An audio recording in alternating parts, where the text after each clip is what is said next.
got them Dust Bowl blues. The richest grazing land on earth had become a desert. Water is a critical resource, and everybody has to have it. Come on, give me good water.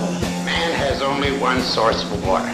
Time has come for man to make his peace with nature. Our demands for water are growing, and we only have limited supply. I think for everyone it's a very serious issue. New world water, and every drop counts. Americans have the right to believe that government is doing everything it can to keep water systems safe. I think in some areas water is in jeopardy. Yes, it's a big issue, and it's a hard issue, but we have resources available to us.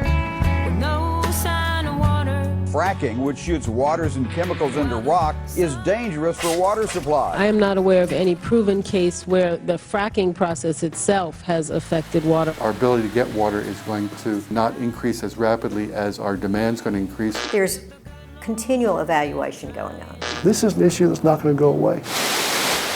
So who's to blame? Is it municipal use, households, manufacturing, agriculture, fracking, watering lawns, watering concrete, irrigation, broken sprinklers, fountains, golf courses, swimming pools, flushing toilets, washing cars, washing clothes, washing dishes, damming rivers? The answer is probably all of the above. But why is it so hard to conserve? They don't conserve water because it's not expensive. Now that is an interesting thought. Could it really be that simple? All we need to do to save our water supply is raise the price? I don't know that we fully understand what impact raising water prices drastically would have. The economics of water is sort of backwards. So what does that mean? Well, the less you supply, the higher your cost. It's a basic economic principle, but it doesn't always apply to water. That's because in many cities, utility companies set the price.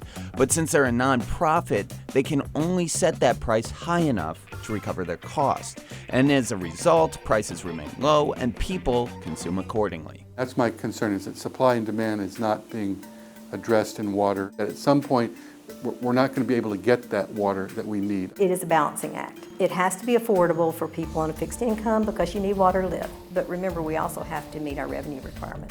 We have to cover our costs. This is not champagne, it's not white wine, it's not olive oil. This is water. And so if we raise the price much, we've got to make sure we're raising it in such a way that we're not hurting those on the lowest end of society, because that can do real harm to them, while others might just absorb the cost. And it's easy to see why looking at Dallas's tiered water prices. The price you pay for the first 1,000 gallons of water is less than the grande coffee at Starbucks. Even the biggest water users only pay the cost of a couple frappuccinos. Seems cheap, right? Now why not hike up the price? You put all of it in the very top end and everybody says, ooh, I'm not going to do that anymore, then you're not going to cover your costs. So there's your catch-22. Studies confirm exactly that.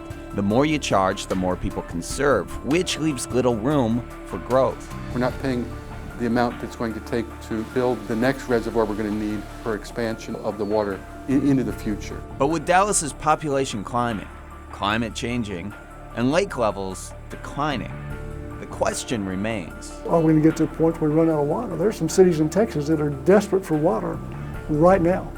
It's a precious resource, and it can go away in a heartbeat.